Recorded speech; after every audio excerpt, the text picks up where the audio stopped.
E para falar um pouquinho sobre isso, sobre os desafios da educação neste momento de pandemia, para nos dar um panorama geral de como tem sido a situação dos estudantes em diferentes regiões do Brasil, eu converso agora via Skype com a mestre em comunicação Clarissa Pereira, que ministra cursos online de formação de professores e tem mais de 6 mil alunos em todo o país. Seja bem-vinda, boa tarde, Clarissa.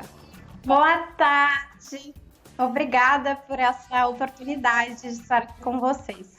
Muito obrigada, eu que agradeço. Eu já vou começando a te fazer a pergunta, que não quer calar, que a gente tem observado bastante as desigualdades no nosso país. E eu queria que você falasse um pouquinho como tem sido esse desafio, principalmente dos professores, em ter esse ensino à distância, que nem sempre a gente sabe que todas as pessoas têm acesso à internet no nosso país, são diversas regiões. Como é que tem sido? O que você tem sentido nisso? Ótimo. Então, a gente tem o que eu considero assim 3 grandes desafios para serem pensados. O primeiro desafio é em questão de gestão, de organização. E aí entra o que tu já citaste, algo que está acentuando muito essas questões de desigualdade aí no nosso país. Porque redes privadas, redes públicas estão dando diferentes direcionamentos para essa nossa situação.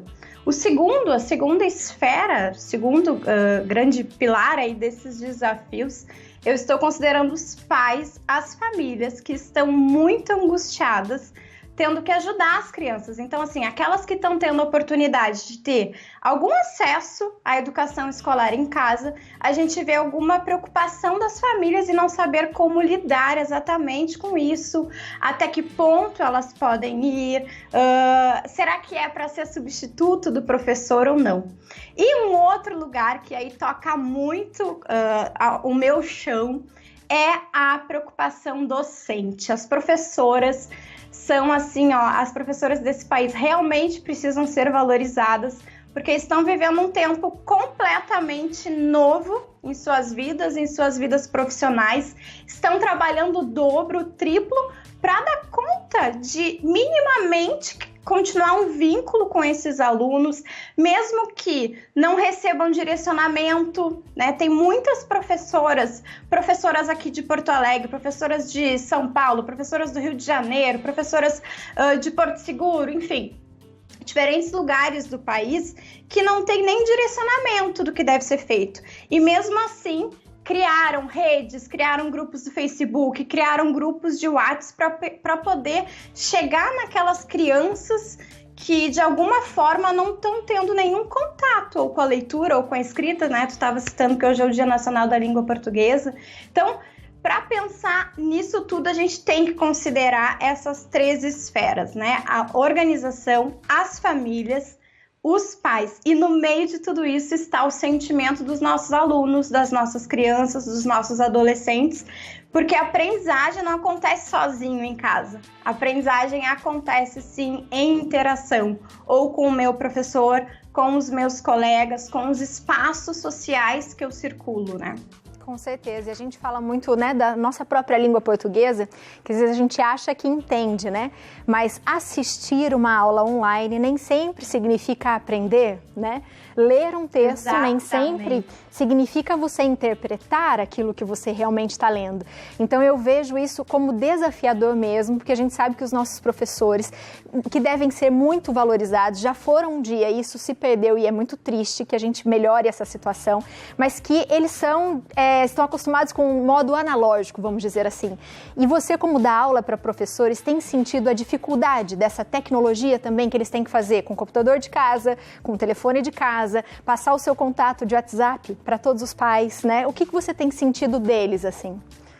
Sim, os professores estão sentindo muita dificuldade porque é algo que nunca fizeram. Eu, por exemplo, hoje trabalho com redes sociais e faço isso desde 2017. as minhas lives, os meus vídeos no início, né? O meu primeiro vídeo que eu gravei, eu apaguei, gravei de novo, apaguei, gravei de novo e tive tempo para construir a minha relação de professora de cursos online. Os professores dormiram e no outro dia acordaram tendo que fazer isso. Então, realmente está sendo difícil, mas eu sempre digo para as minhas alunas ou para aquelas pessoas que ainda não são minhas alunas, mas me seguem nas redes sociais, que é um tempo novo, que é um tempo em que todos estamos aprendendo a lidar com as nossas emoções, com as nossas ansiedades. E que neste momento a gente tem que olhar para o próximo, para ajudar aquele que está lá. E ajudar aquele que está lá do outro lado, não é eu ter uma super dicção, uma super câmera, uma super luz.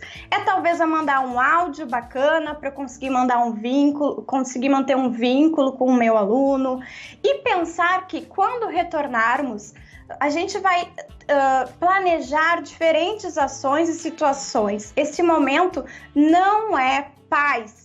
Famílias, professoras, esse momento é novidade para todo mundo, né? Todos nós estamos vivenciando um momento de reaprendizagem, de ansiedade, porque a gente não consegue controlar.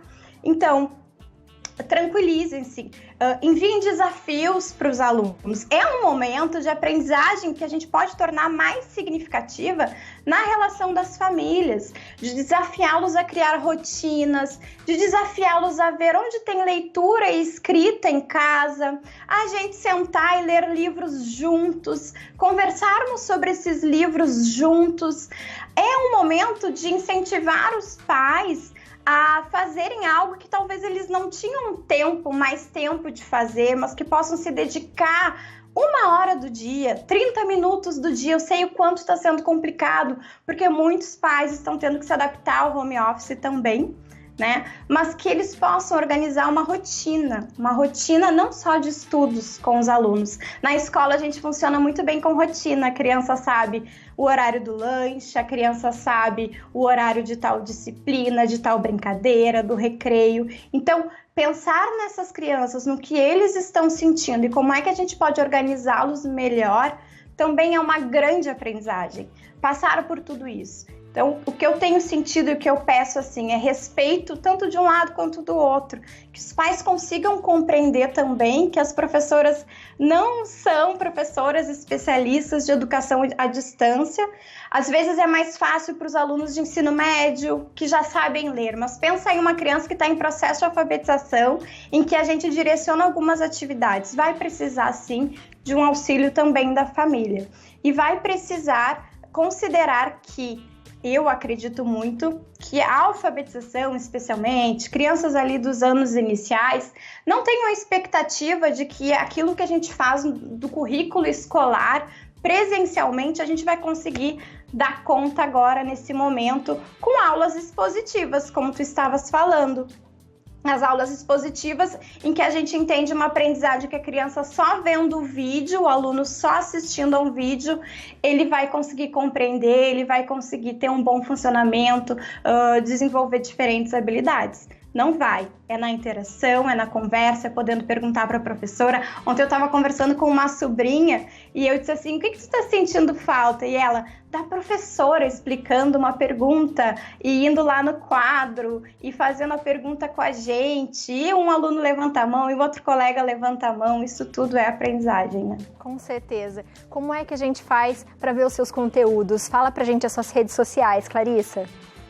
Minhas redes sociais são todas Clarissa Pereira Pedagoga, ou o meu site tem muitas dicas, tanto para pais quanto para professores nesse período aí de quarentena. Então a gente tem lá tem um artigo com 52 dicas do que pode ser feito em casa nesse período, clarissapereira.com.br. Muito obrigada por hoje.